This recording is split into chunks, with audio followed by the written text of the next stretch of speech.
Good afternoon. I'd like to welcome you all to our second virtual presentation here at the Marin Coalition. I'm Scott Pinsky. I'll be your host and moderator for today. Our events in this season of the Marin Coalition, as you obviously realized, are being presented via Zoom. This gives us an opportunity to offer these programs free to the public. Any and all, excuse me, any and all are welcome to attend, and we encourage you to pass on the invitation to our events to your friends and have them tune in as well. Also, our programs are being recorded. They will be presented on our website as all of our past events are, so you can watch these events in the comfort of your living room at your leisure just by going to our website, marincoalition.org, where you can find the recordings on our past events page. This includes, by the way, the presentation we did last month featuring Noah Griffin, which was perhaps our largest audience ever for a Marin Coalition event. And today we also have very excellent attendance. I believe we're close to 100 attendees at this point and growing. So we appreciate all of you being there, and we welcome you to the Marin Coalition. We'd also like to invite you to attend all of our future events, whether or not you're a member. If you're not a member, we encourage you to consider joining by going to our website and signing up with your $30 membership to help support this and all of our future programs. And of course, we're always pleased to accept any donations that anyone would care to make, which you can do on the website as well, to help support this all-volunteer organization. Today's event will run for about an hour and 15 minutes. Or so, depending on the number of questions that are submitted. To send in a question for Ms. Roberts, we ask that you go to the Q&A tab on your Zoom screen, click that and type in your question, and that will enable us to see it, and we'll read those questions in and get a response from Ms. Roberts, and we'll get in as many questions as we can. Lastly, our next event is October 8th. That's Thursday at noon. We'll be presenting a reprise of our rock star political analysts, Dick Spotswood of the Marin IJ and Greg Brockbank, former member of the Santa Fe City Council and overall political pundit. They'll be giving us a preview of the upcoming election, candidates' races, ballot measures, and so on. So you're not going to want to miss that. Okay, on to our program. Lynda Roberts was appointed the Marin County Registrar of Voters in 2014. Prior thereto, she was the Clerk Recorder, Registrar of Voters, and Clerk of the Board of Supervisors in Mono County, California for 7 years. She lived on the Big Island of Hawaii from 2005 to 2007 and worked in the development department of the Parker School, a private K-12 college preparatory school. Her career in public service and elections began in Salt Lake City in municipal government in 1977. Lynda graduated from the University of Utah in 2005 with a Master's of Public Administration degree, where she also earned her bachelor's degree in fine arts. She worked 14 years at the University of Utah in the political science department as the production manager of an international academic journal and departmental administrative assistant. Lynda graduated from the San Rafael Leadership Institute and the Marin County Leadership Academy in 2007 and is a member of the California Association of Clerks and Election Officials, a professional organization. We're pleased to welcome Ms. Roberts to the Marin Coalition for the first time. Thank you very much, Ms. Roberts. Over to you. Thank you, Scott. And good afternoon, Marin Coalition. Thank you for inviting me to be your speaker today, and I do appreciate the opportunity to talk about the Elections Department and especially the upcoming election. So my presentation will consist of two parts. I will review the new voting system and also talk about what's new for November. So Alan, why don't you bring up the slides and we'll get started. Okay, so you can go to the next slide. Thank you. So If any of you have seen prior presentations I've been making recently, this quote is going to sound very familiar to you, but it's my favorite quote about election administration, and I enjoy reading it. So I'm going to read it to you. Election management is a legally intensive and unusually complex set of time-bound, interconnecting processes that must sequence almost perfectly for the election to be conducted successfully. And our efforts, a lot of what we do, it starts about 6 months before an election. And a lot of what we do is prep work, behind the scenes work that people don't necessarily see us engaging in, getting manuals ready, updates ready, you know, just generally preparing for elections. And a major election like this is especially a big job. So I want to thank my staff. They're not here today, but I do want you to know how much I appreciate the staff of the elections department. And COVID has certainly added another layer of complexity in our work situation. We, just our day-to-day working situation in the office, as well as preparing in-person voting locations, which I will touch on later. So before jumping into the slides about the voting system, I want to give you this snapshot of where we are with voter registration. So the top number listed, the eligible number of people that are eligible to be registered. This number comes from the Secretary of State's office. They use a formula to calculate this. It's not a formula I understand, but this is the number they gave us as of March 2020, the number of people in Marin County who were eligible. And as of September, a couple of weeks ago, you can see our voter registration was at over 170,000, and it's gone up since I put this number on.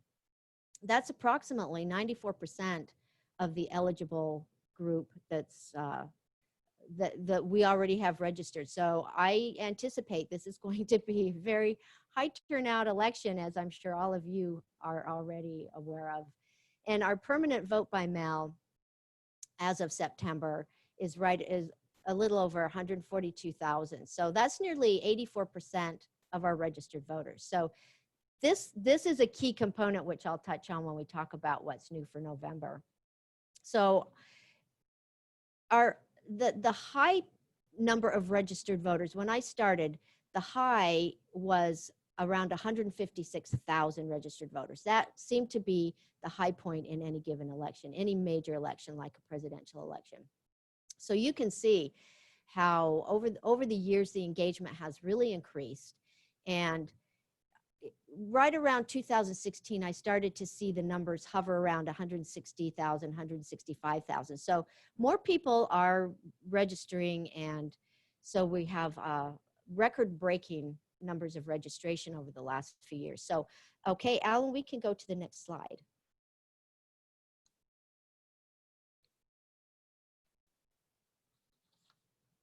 Okay, so new voting system.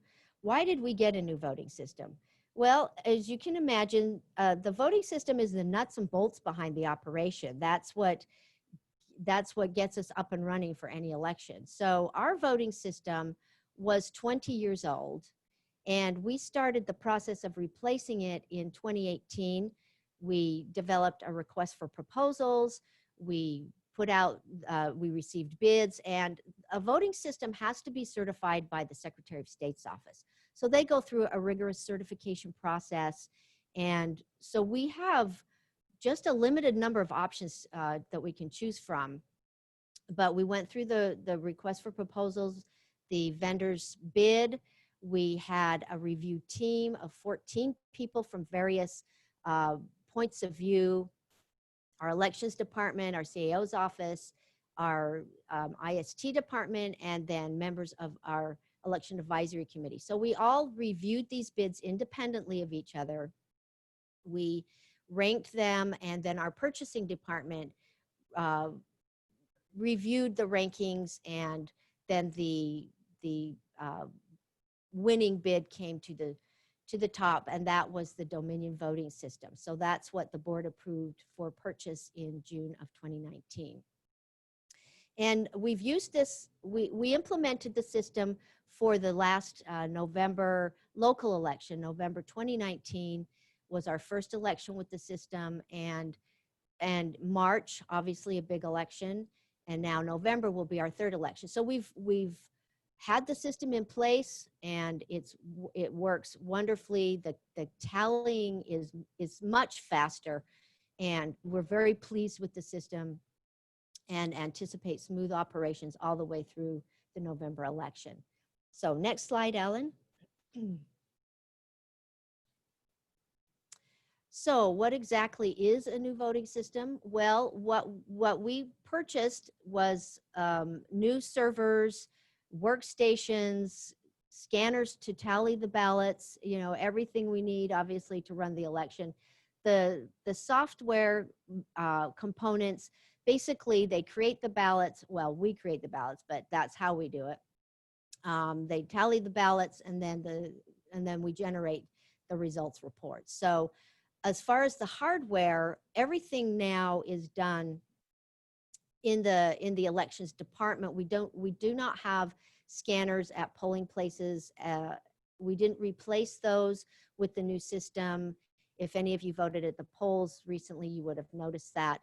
But our reason was because so many of our voters are vote by mail, as I mentioned earlier, around 84%, and having polling place scanners would have doubled the cost of the system. So we decided it was much more efficient and cost effective to bring everything back to the elections department from polls to count on election night.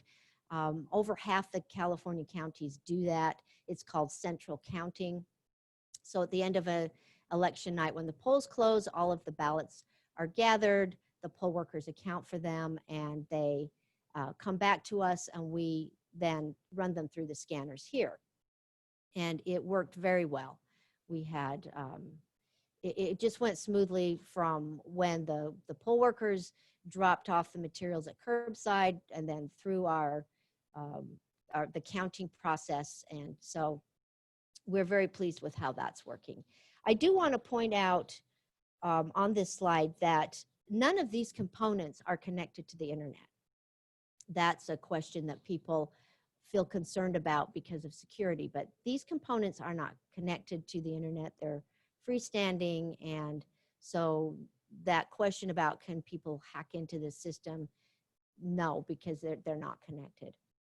We do have equipment, hardware at the polling places for it's accessible ballot marking devices, and it's for people with disabilities who may want to vote on an accessible ballot marking device.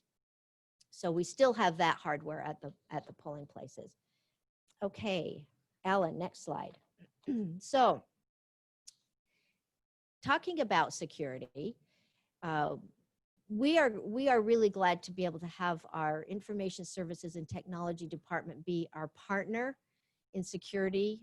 They have, as you can see from this slide, many ways of making sure that the county cybersecurity is intact and risks are mitigated and reduced. And one of those factors is this defense in depth. And there's probably some of you out there, I'm sure, who are really in touch better than I am with cybersecurity. I'm not the expert. That's why we have our IST department.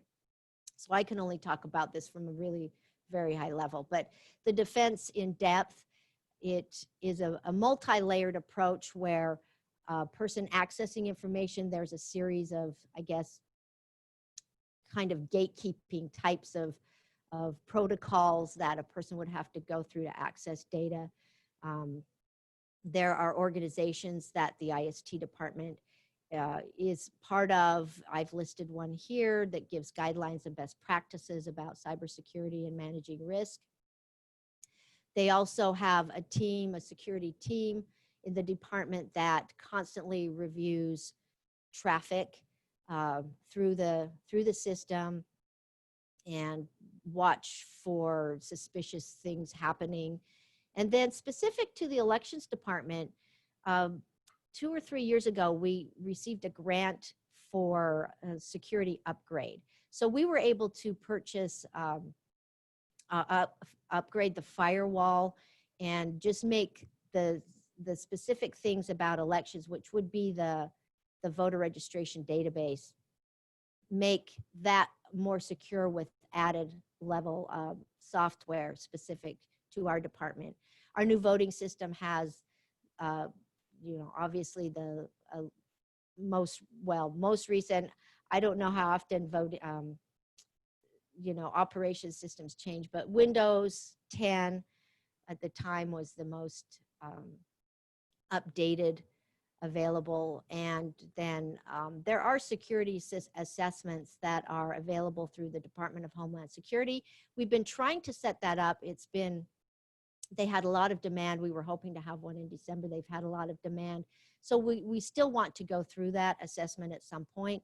But in the meantime, our IST security came in and they looked at spots and talked to us about security and felt good about that. So one of the other things that we're all required to do as county employees is take online security training.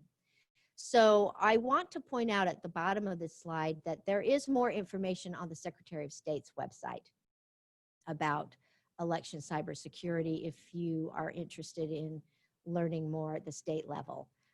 Okay, next slide. So how is the election going to be managed for November due to COVID? I will touch on three areas: the vote by mail, polling places, and education and outreach. So next slide. So we received an Assembly Bill 860, I think it was signed in June.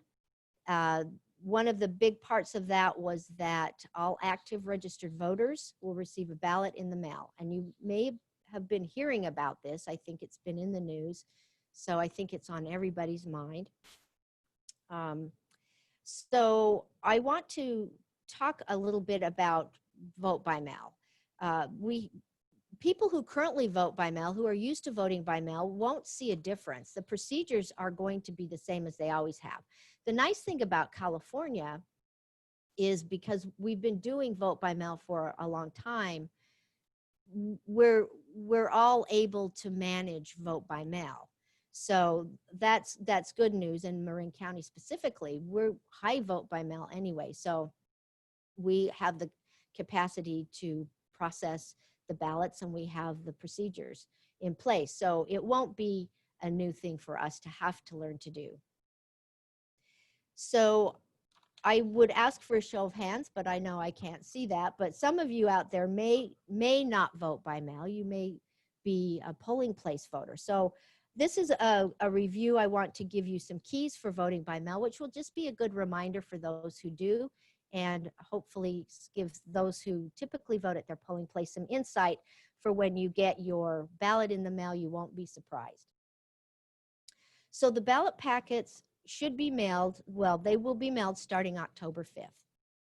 And these are considered first-class mail.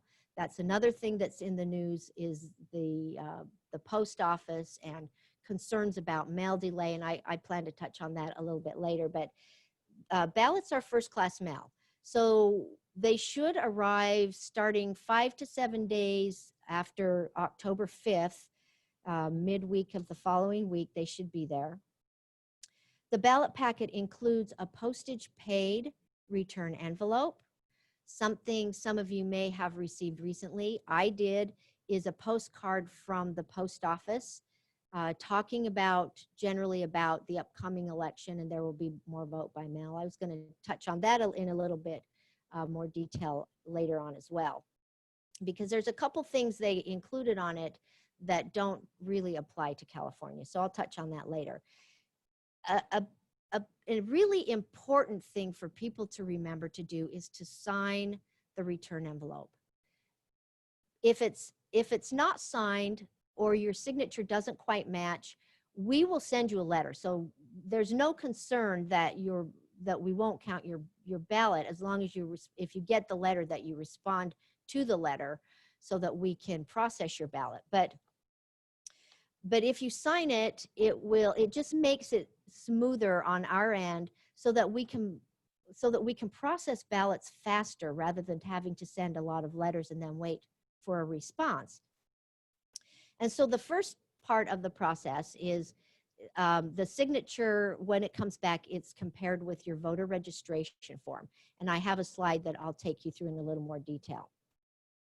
And then be sure to date your envelope too, because if people, sometimes they wait until closer to the election, and it's important that we know that the ballot was dated or postmarked on or before election day, because there is a time frame we can accept ballots after the election, but we have to look for postmark.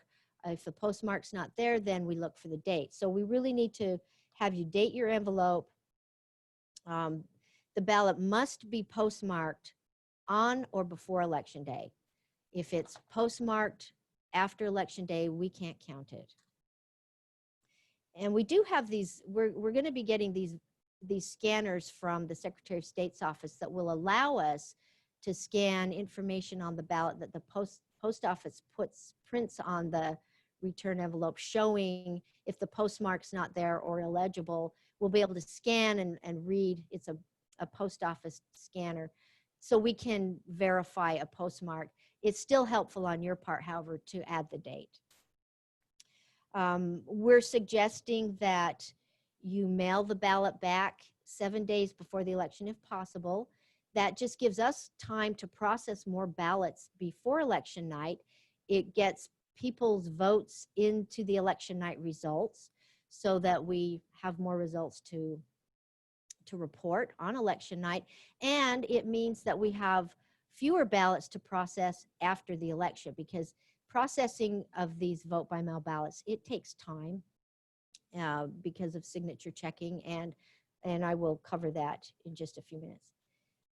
For people who are concerned about using the mail, we have drop boxes around the county. This is a new requirement under Assembly Bill 860, required either 860 or there's a Senate bill. I may be getting a tad confused, but we were required to have a number of drop boxes around the county. And so we're putting a map on our website that will show where those are. We'll be publishing the list in the voter information guide that comes out in a week or so. And the information is posted on our website, and the map will be up by the end of the month.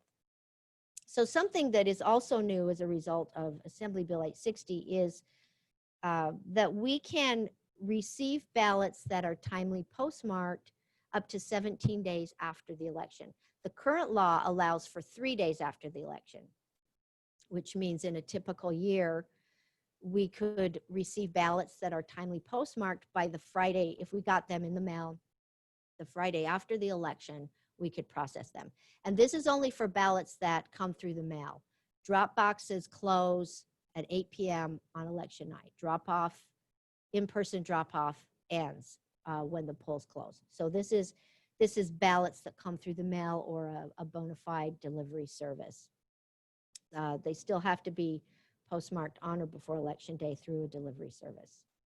But new for this election, the legislature approved in this Assembly bill an extension of that deadline so that if we get timely postmarked ballots by November 20th, we'll be able to process those. The bulk of our ballots, because they have to be postmarked on or before election day, they're going to come in the days following the election.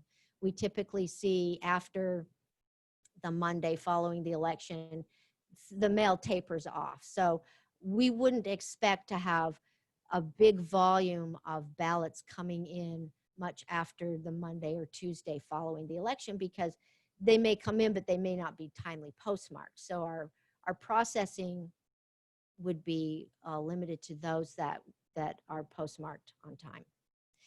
And I really want to encourage people to sign up for Where's My Ballot. You can see the where to go to sign up for that. It's a free service offered through the Secretary of State's office, and it is going to be a way for you to track your ballot from when it is mailed to you, when we receive it, and when we count it. And it's a layer of security for you to know what's going on, and it gives you the opportunity to get an email or a text message. There's a variety of ways you can be notified. We had the service in March, and we had, I don't know, it was over 100 people who signed up for it. And it worked really well. We got good feedback about it. I myself signed up, and it was great. I got a text message, I think it was a week before the election, reminding me I had not sent my ballot in yet. So I thought that was really a good service to remind me, hey, don't let your ballot sit there on the table for too much longer. So I encourage you to do it. It's going to be a great way for you to keep track of where your ballot is. Okay, so we've covered the keys to voting by mail. So let's go to the next slide. So this is the life cycle of a ballot in kind of a very simple form. I'm going to focus on the vote by mail side, since that's the big topic of this election. So when a ballot goes out, our election management system tracks every ballot. There's a barcode that is sprayed on the envelope that's unique to the voter, and it keeps track in our voter management software that a ballot was mailed to that person. So we can go in, if somebody calls us, for example, and they wonder, hey, I haven't seen my ballot yet. We can go in and we can say, oh, well, it was mailed on this day, and we can see if a ballot came back for that person. So when a ballot is returned, either through the post office, by a drop box, or if people drop their ballot at a polling place, then when we run the ballot through our scanner, excuse me, our sorter, it scans that information back into the voter registration database for that voter, and we can see that that ballot came back. So that's how we track who has a ballot, who returned a ballot, is we can look into that program. So the first part of signature checking is, as the ballots come back to us, we have the sorter that it's a high-speed sorter. We run the envelopes through. It has a little laser that reads. And here again, you're going to see sort of my lack of depth on all of this technology, but I'll do my best. So the laser reads the signature, compares it against the voter registration form. That's the official signature on file.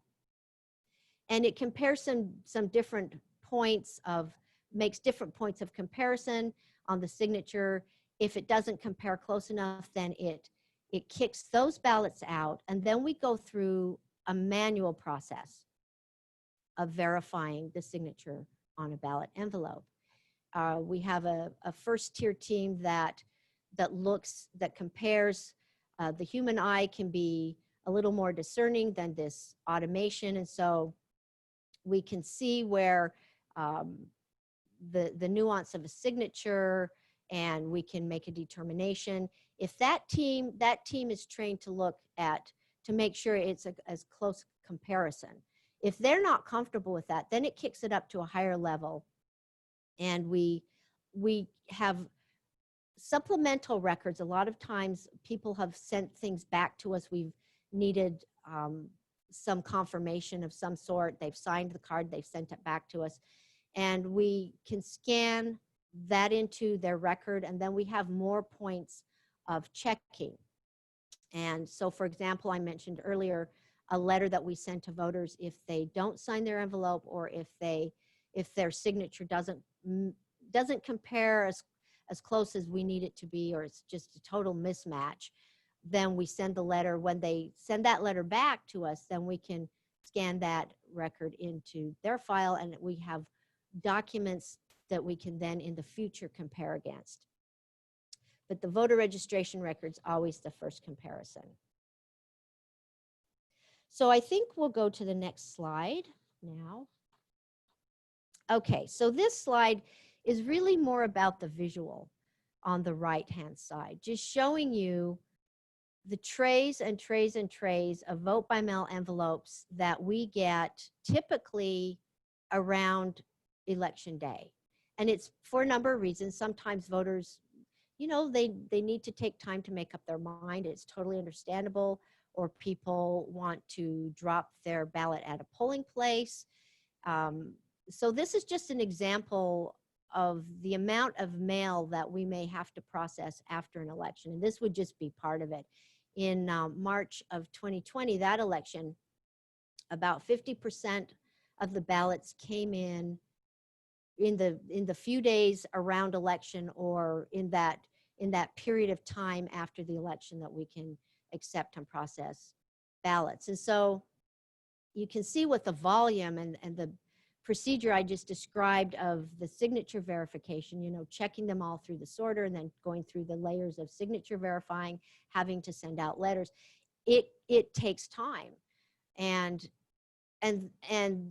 we need to take the time we need to verify the signature. It also means that it takes more time for us to certify.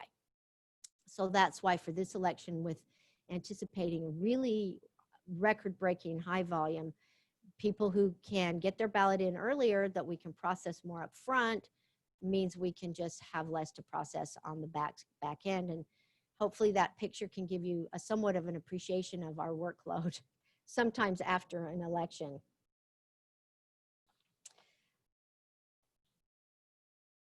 Okay, so let's go to the next slide.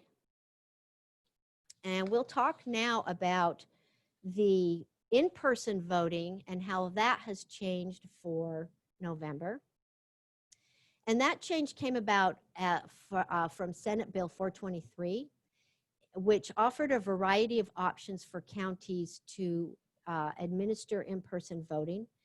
One of the options was to maintain the same number of polling places that a county had for the March election and have them open on election day.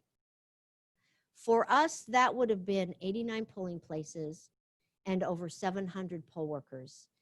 And in this COVID-19 environment, that was an impossible task.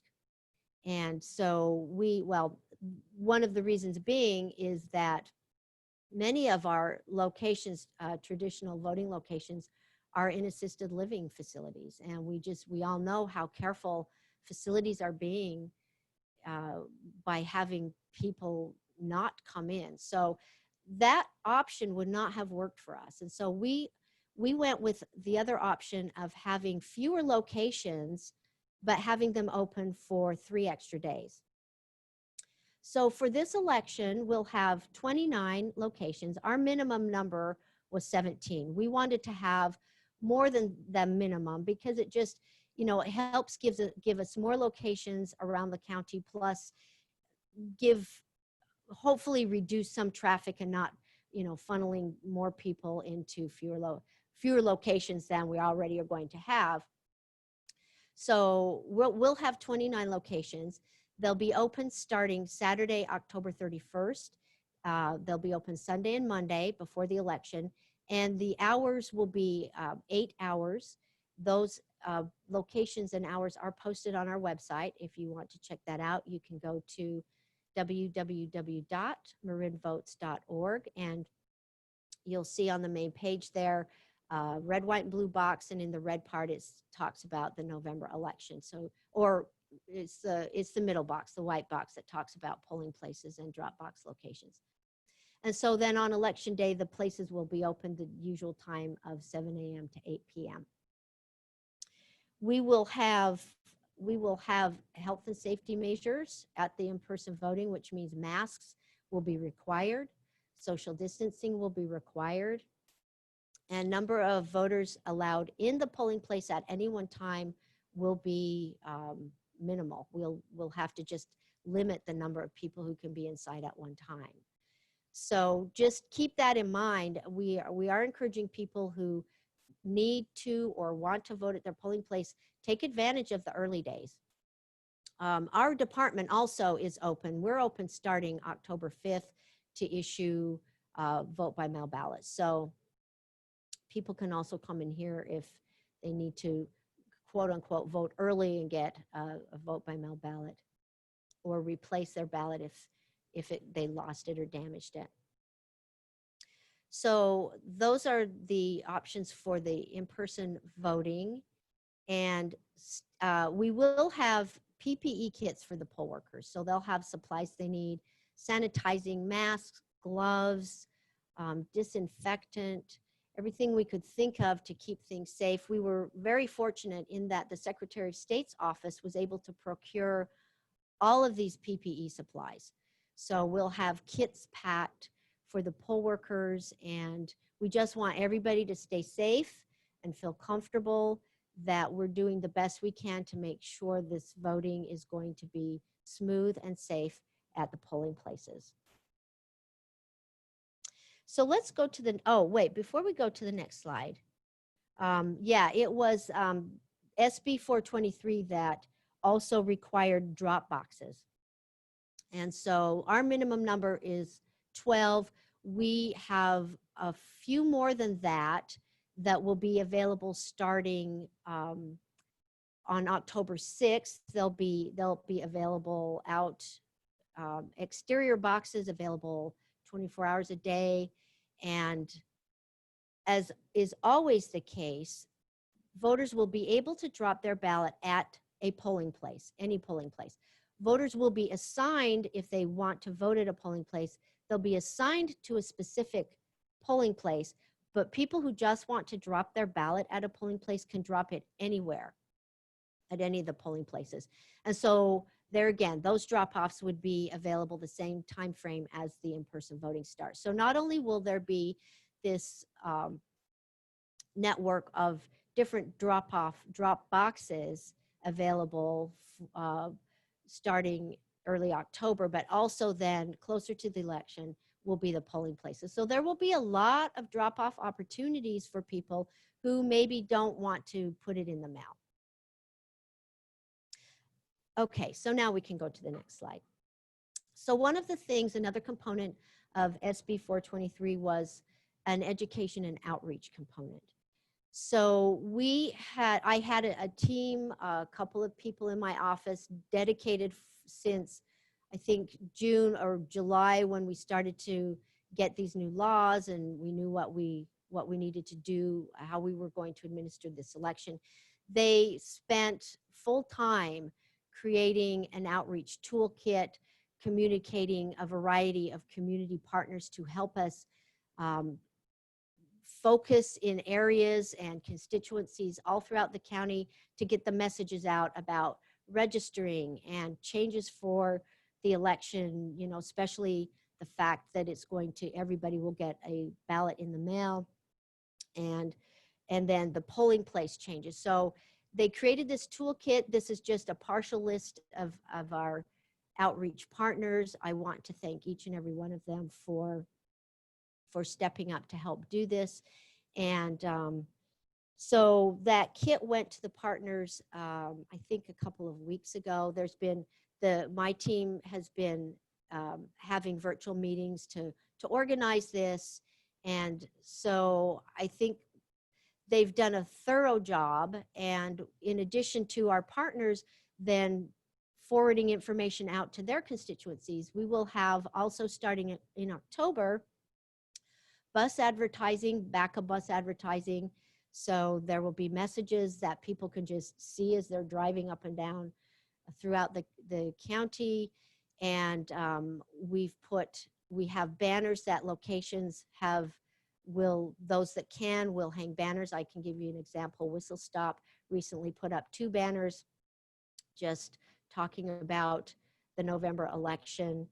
And so we will also have a series of ads showing up in the IJ for the month of October. So we're really making a huge effort to get the word out about changes.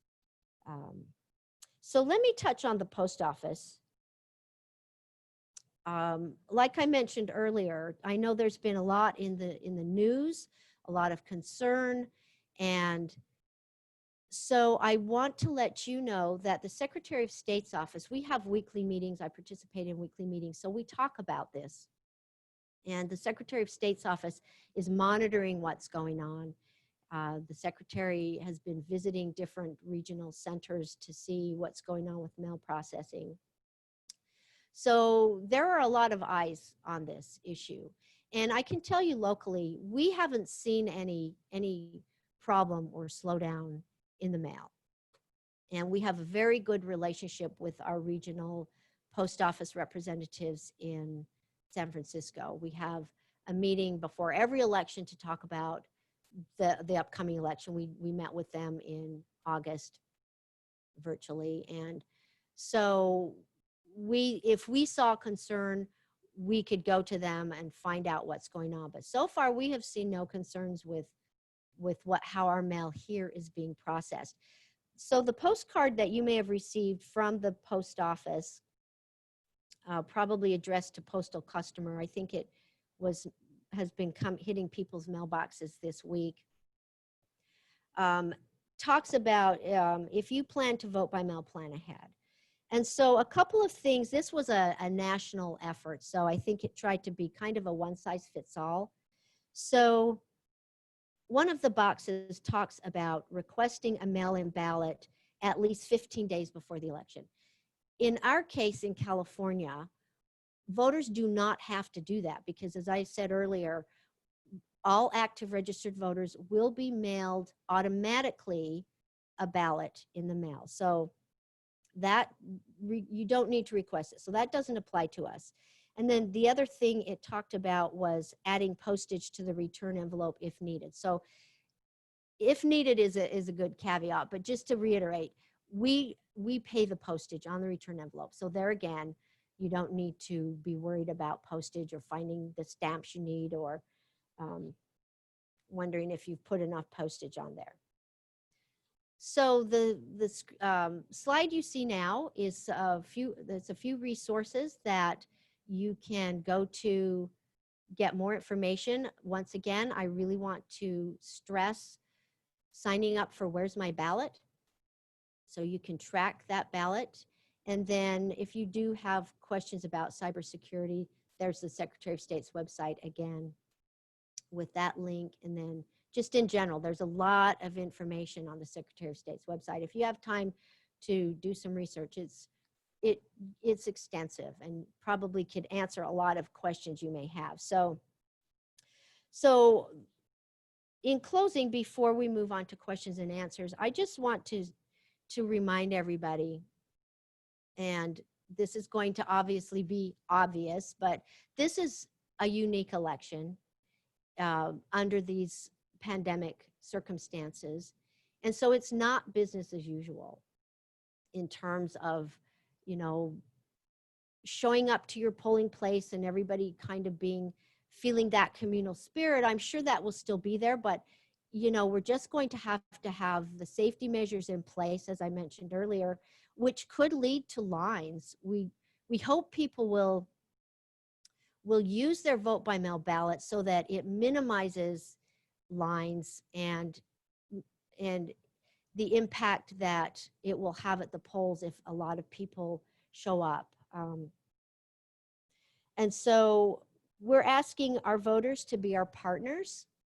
And what we find to be helpful is when you get your voter information guide, the voter information guide from the state, they're being mailed out. So you may have received yours. I received mine. If you haven't gotten it, it should be coming to you soon. These voter information guides have a lot of information in them that's also very helpful. And I encourage you to look through them just to be familiar with what's going on. Our voter information guides should be mailed starting next week, late next week into the following week. And so take time to look through it, be familiar with everything. It's also, as you know, a place to find information about the local measures, the candidates, local candidates. And I think it's really helpful to answer questions and in advance, and so that it also helps minimize the number of phone calls we get, because we do get a lot of phone calls. We have a phone support team in place that will do our best to get those phone calls answered quickly. And but just keep in mind, this is going to be a really big election. We have the registration is probably between now and election day will go up even more. So thank you so much for your time today. I do appreciate the opportunity to talk about the election. And that's all for me on my slides. Thank you, Lynda. We're going to save you some phone calls because Oh, we have a lot of questions right here, right okay. now. Okay. So a long day today, but maybe this will save you some time in the future. I'm just going to jump in. We've had a lot of response on the Q&A. Thank you for that. First question from Cindy Winter. Would you kindly tell us the direct link to vote count results on November 3 so that we can watch the tallies grow and change as they are posted?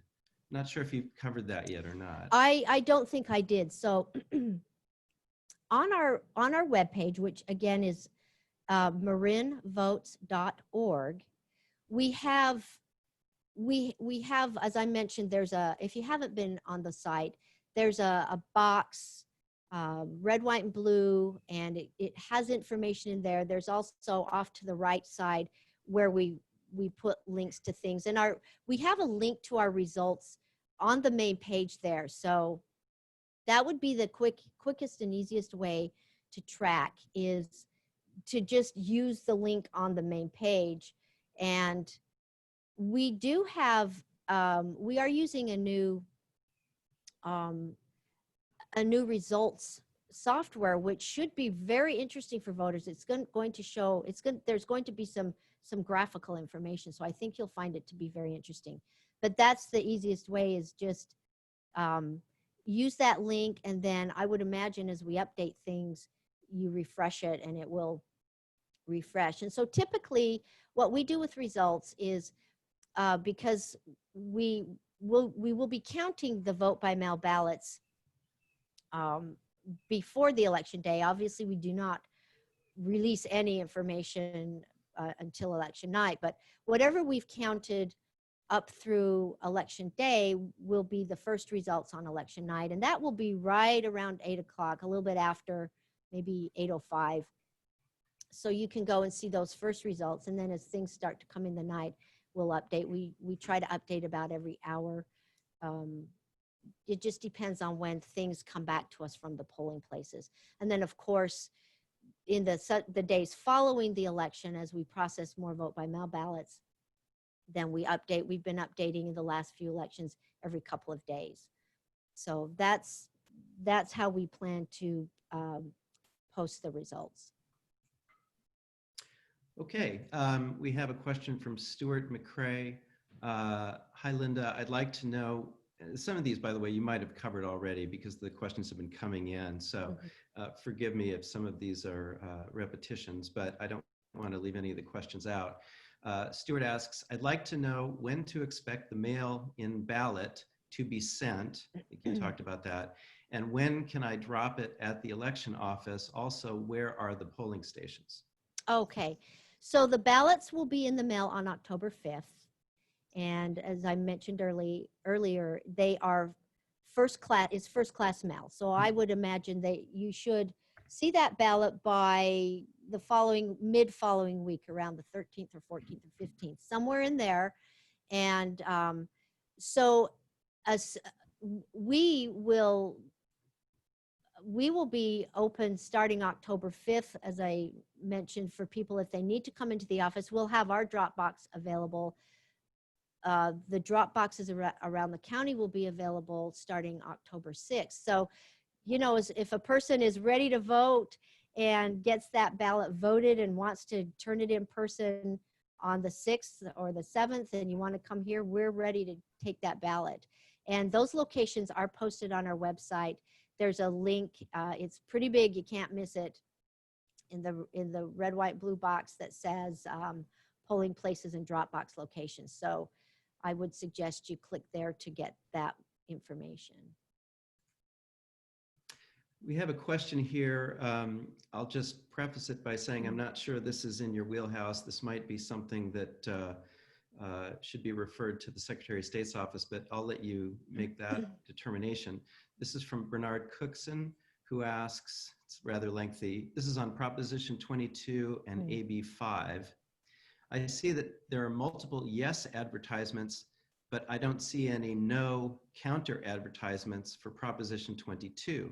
Proposition 22 is therefore going to give Uber and Lyft a pass on AB 5 so that the net result for me as an adjunct professor is employee status due to AB 5 rather than an independent contractor, which has been my status for 20 years before AB 5.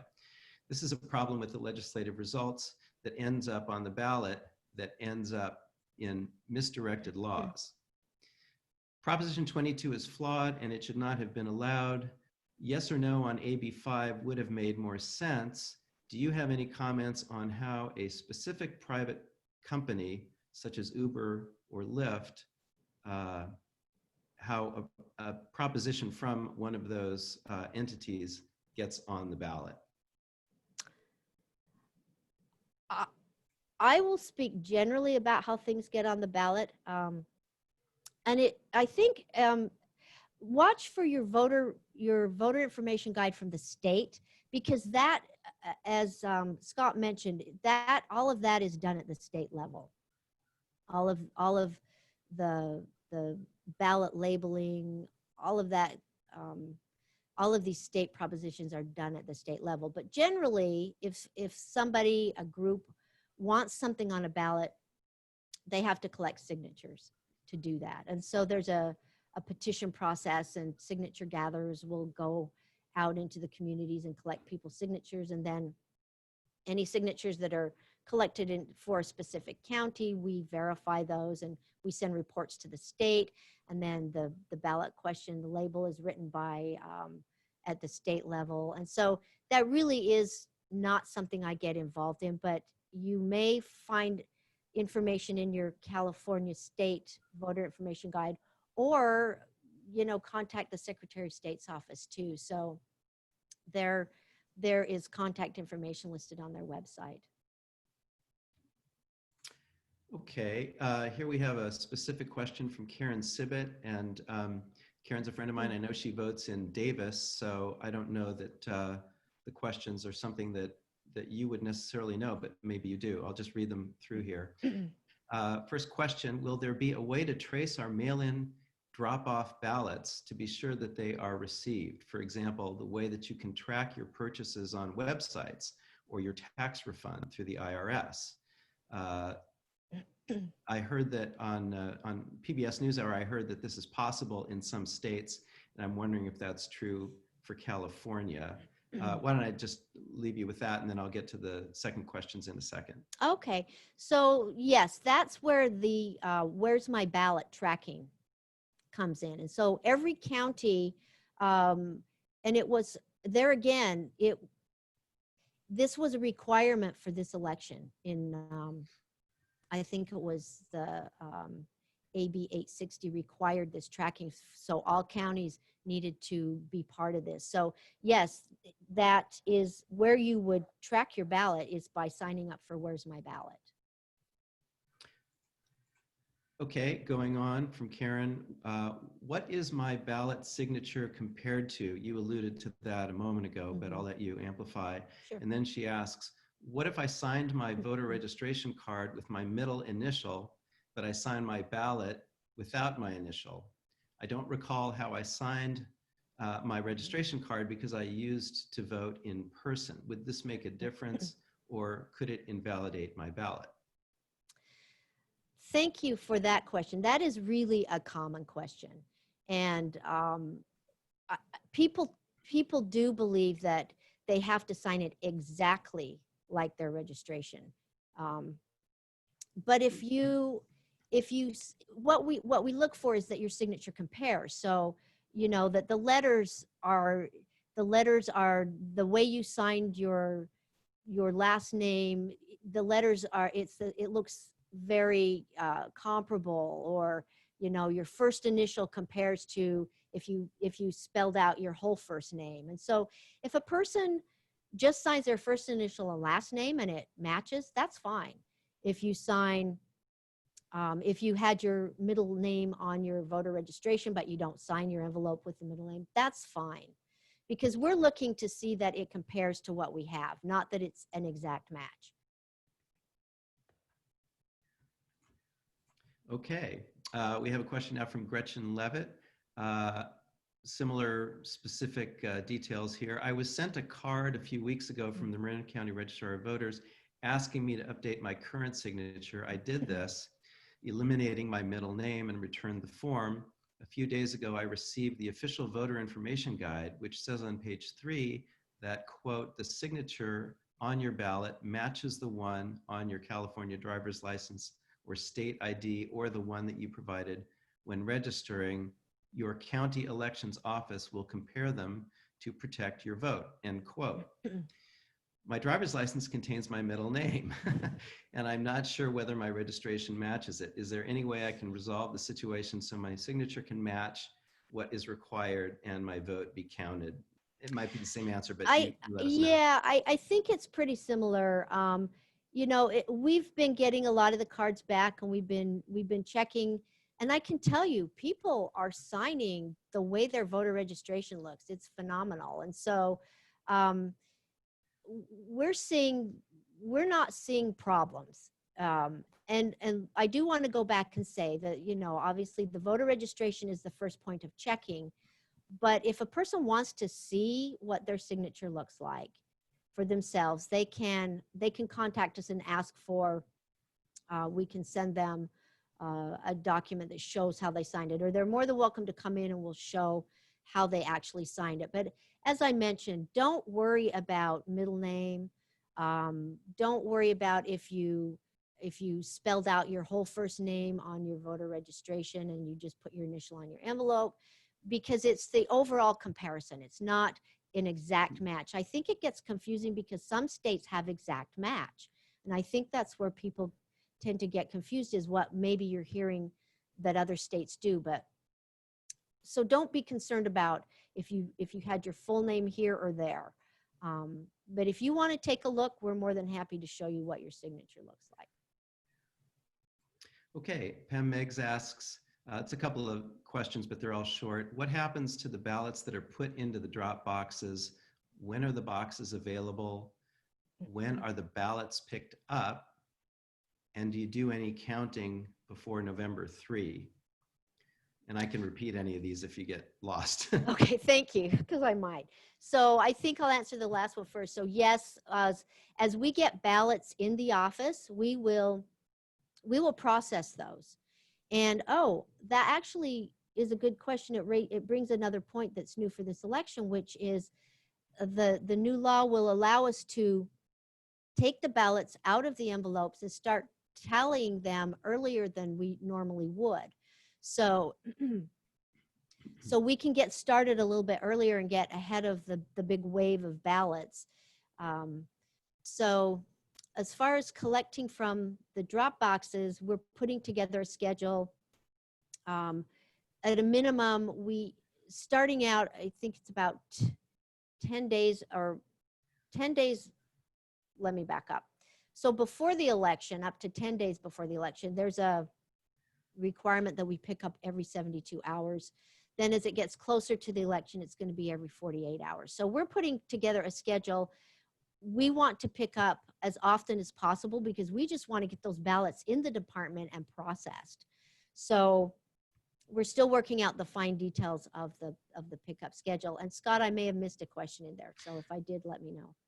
The only one I could think of that you might not have hit, unless I missed it, is when are the boxes open? When do they become available? We'll have the 24-hour boxes in place October 6th. Okay. David Gabriel from our board asks, how will polling places be affected by the results of the 2020 census in the 2021 or 2022 elections? Would we have more voting precincts or fewer in the county, or would it make no difference? That's a good question. I don't know the answer to that question. Okay, David will have to stay tuned. Yeah, I guess so. All right, Susie Beatty asks, how often are the drop boxes emptied? Well, I think you just covered that. But this question you may not have. How are they kept secure? Thank you for that question. Inside the drop box, we will have a bag. So when the ballots are put in, it'll drop into this bag that then when the teams go out to get the ballots, they will close the bag and secure it and then replace it with a new bag. And we're going to have a log that the retrievers will log in their activities along the way. And then when we receive the ballots, we're going to have a protocol at the department. So we're going to track our activities along the way. Okay, we have a question from one of our audience members. I live in an assisted living facility where most people do not drive. Am I allowed to take their ballots to drop boxes or polling places? So what I've had that question a number of times actually, and what I've been telling people is voters should give their ballot to someone they know and someone they trust.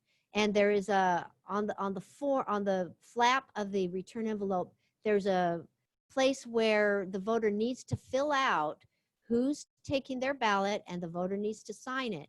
So this makes this, there again, keeps this process secure. And so I would really urge voters to make sure that if they need somebody to return their ballot, that they know the person and they trust the person. Okay, good advice. Sarah Turner asks, if I want to vote at the poll, do I need to bring my mail-in ballot? What if I have lost it? So yes, it's good to bring your mail-in ballot to surrender it, because then we can then issue you the polling place ballot on the spot. Something we're going to do new for this election, however, is we're going to have secure laptops set up at the polling places so that the poll workers can look at, when voters come in, they'll check to make sure they're registered, and they'll be able to see that a person, whether or not their ballot was returned. And the reason we needed to do this is because for this election, every active registered voter is going to get a vote by mail ballot. So typically we have paper rosters, and we will have backup paper rosters if we need them. The paper roster would tell us, oh, this person is vote by mail, or if a person's not vote by mail, it doesn't have that code on there. So then we would know in regular elections, the person would either need to surrender their ballot or they would vote provisionally. But because everybody now is going to have a vote by mail ballot, we needed to be able to have this stepped up way to see what's going on. So if a person doesn't have their ballot to surrender, the poll worker will be able to see whether or not that person already turned in their ballot. And if they didn't, then they can issue the live ballot for the polling place. It will cancel out that vote by mail ballot. Okay, we have a couple questions on timing here. When will the sample ballots be available? And if I don't receive my formal ballot by October 13, should I call the elections office? Yes, to question number 2. If you don't have it by, see, the 13th is Tuesday. I'd say if you don't have it by the 14th, give us a call so we know if you need a replacement ballot. The voter information guide from our department should start going in the mail next Thursday, the 24th. So, it might take a few days to get them all in the mail, but those should start going out by the end of the month. Here's a question from Cindy Winter again, asking about the way that the votes are tallied. When do you start tallying ballots? You touched on this as well, I think, but maybe you want to clarify. And how long after the election are you still counting valid ballots? Do you have enough staff and technology to produce timely results? Yes, we do. We're used to the process of vote by mail. So that's the good thing about not having to completely have a huge learning curve on this. The staff is, we are going to have a fairly big staff like we did in March. The tricky part is because of COVID, we're really having to rearrange our staffing locations. And so we're working out the dynamics of where people will be doing certain functions in the Civic Center. But we have brought on as much staff we believe as we need to get the job done. And yeah, so we're ready to go. Couple of related questions. Cindy Winter asks, how many employees work for your office on a year-round basis, as opposed to how many are added to cover elections? And then a related question, this is from Sarah Turner again. Do you need any more poll workers, and are high school students being recruited for this purpose? So on our staffing, we have 10 regular staff members, including myself, year round. And then we bring on anywhere from 25 to 30 extra hire staff to help us get through an election. And as far as poll workers, we've had a really good response for poll workers. We have a pool of trained poll workers that we typically re-recruit for every election. And because we have a fewer number of polling places to staff, our pool's just that much bigger to draw from. So we have sent out letters. We've done the recruiting and had an initial response, and now we're sending out letters to the poll workers who are being placed at a polling place. And as of today, we're in really good shape with the poll workers. And we have had a phenomenal response of people just wanting to step up and help. I think we have something like 500 applications from people who just want to help. And so we have this really big pool. If we have clerks drop out, clerks are typically the position that help, they support the chiefs and the deputies, which are the more highly trained poll workers. But so we have a lot of people that we can call if we need. And as far as students go, I think last number I got, we have, I believe, 40 students who want to be placed in this election. So we've had a lot of interest, and I'm really grateful for everybody who's stepping up, because quite frankly, when we started to think about how are we going to administer this election with all these changes and in this new situation, that was one of our concerns is, what if people don't step up? So we're grateful that people have shown an interest and are willing to be poll workers under these conditions. Okay, we have a couple questions from Alan Shavitz, our illustrious webmaster. Does the online voting information allow me to see the mail address on record for my mail-in ballot? And if so, does that system allow me to change that address? No, I think you might be referring to, we have a voter information portal on our website. And so when you log on to that, you can see where your polling place is, and that whether or not you're permanent vote by mail status. And then there's some tabs you can go to see which districts you're in, but you cannot change your voter registration information. Only we can do that. You can change it by re-registering. So in that way, yes, you can change it, but we're the ones that have to go into the system and make those changes. Okay, and then a follow-up from Alan. What if someone votes by mail-in ballot and deposits it on election day, but then goes to the poll to vote in person? That would be before the online system would have registered the mail-in ballot. So the way this computer, I'll call it a computer roster for lack of a better word, if they put it in the mail on election day and then go to a polling place, then if a ballot is issued, it will cancel out that mail ballot in the system because the computer's connected in. And so then when we get that ballot, it won't be processed. Okay, we have a question which I found rather amusing. This is from Jerry Peters, and he asks, how do you process and remove formerly active voters who have recently passed away? You may have heard of the old Chicago saw, quote, my dad voted Republican all his life, then he died, and he's voted Democratic ever since. We do have a regular maintenance of voter records, and it's outlined in elections code, but we get information from the state, death records. There again, other people in my office, because they are the hands-on, they have all the details, but we do get information. Sometimes people will send something back and write deceased on it, and then we'll follow up with them, send a letter to verify, make sure. So there is a procedure in place to check those things and keep our records maintained. Okay, hopefully that won't apply to me very soon. I think we're going to need to wrap it up. I want to ask you maybe to discuss one last topic that we've talked about privately before, and I found interesting, and you might have some observations for our audience today about that.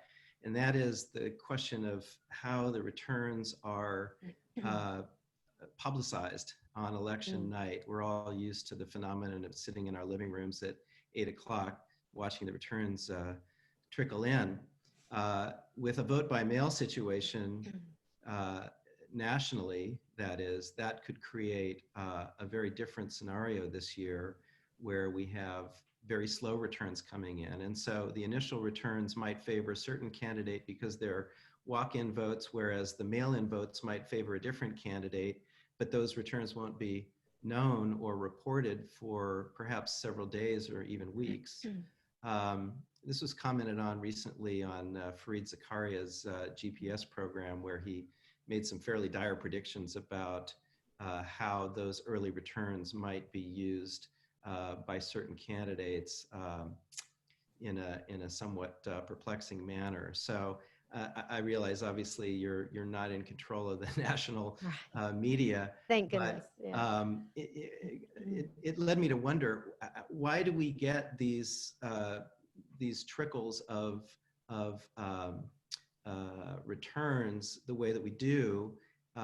Because obviously this must come from the election officials. The media is not making this up. They're taking data that is reported either by counties or by state election officials. And you may not want to go here, but is it a good idea in light of the current situation we have for largely voting by mail in this country? Is it a good idea to be having these immediate expectations of results of the election when in fact the majority of votes are probably not going to be counted for quite a bit of time? So I'll speak to what we do locally, and it sounds like that might be a good question for your guests next week to ponder. But so we're required to report election night results, and then I think counties around the state, they may have different reporting schedules throughout the canvassing period, which is the 30 days after the election, and we have to certify within the 30 days.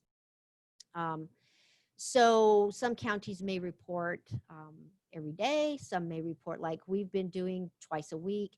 So we just have found here that people want to know, because don't forget there's also local races on these ballots. And so people are also interested in those and finding out what's happening at the local level. And so as we process ballots, we want to report so that people can see. It's a transparent way of showing that we're actually making progress, because that's a question we get a lot is, well, you know, how many ballots are left and when are you going to get them counted and what's going on. And so, you know, reporting is a way to keep people informed and hopefully inspire confidence in the process that, yes, we had this many on this day and we've processed this many, so we have this many left. It just is a progress report to support the fact that we are doing the work that needs to be done.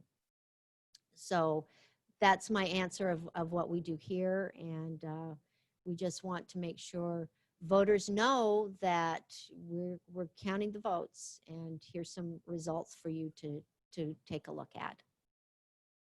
Okay, so I guess it's up to all of us to take that in context and understand that it's a partial result that's being reported, and that we need to wait for the final vote till we know what really happened. Let me squeeze in one more question and then we'll conclude. This is from Sarah Turner. Is it important to bring your ballot envelope to the poll, to the polling station if you want to vote there, or will you be required to vote provisionally if you do not have it?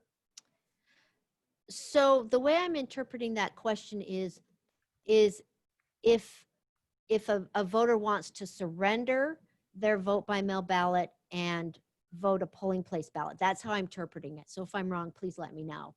But a voter who wants to surrender their vote by mail ballot to vote a polling place ballot is not required to bring their envelope.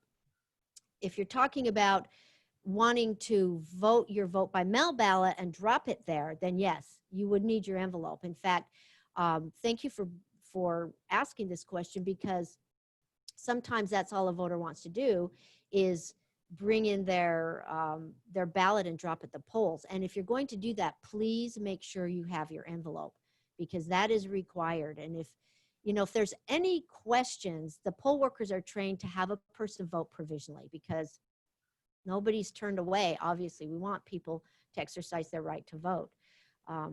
But, you know, if there's something that's a question, then we'll have you vote provisionally and we'll figure it out when we get your provisional ballot. If it's, if you weren't registered, you know, we'll process things on during the canvass period if there's provisional voting. But yeah, just be aware of that depending on which scenario you were thinking of.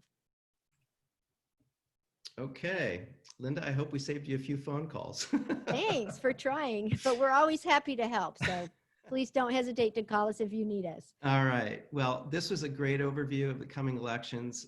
No one has any excuse for not voting now. As you know, at the Marin Coalition, it's our objective here to present conversations that matter. I think this is a conversation that definitely matters and falls into that category.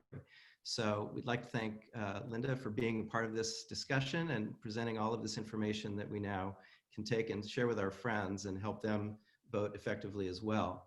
I'd like to thank Alan Shavitz, who is our technical director for another flawless program. Thank you, Alan. There he is. Everybody's giving Alan a little virtual applause, I'm sure.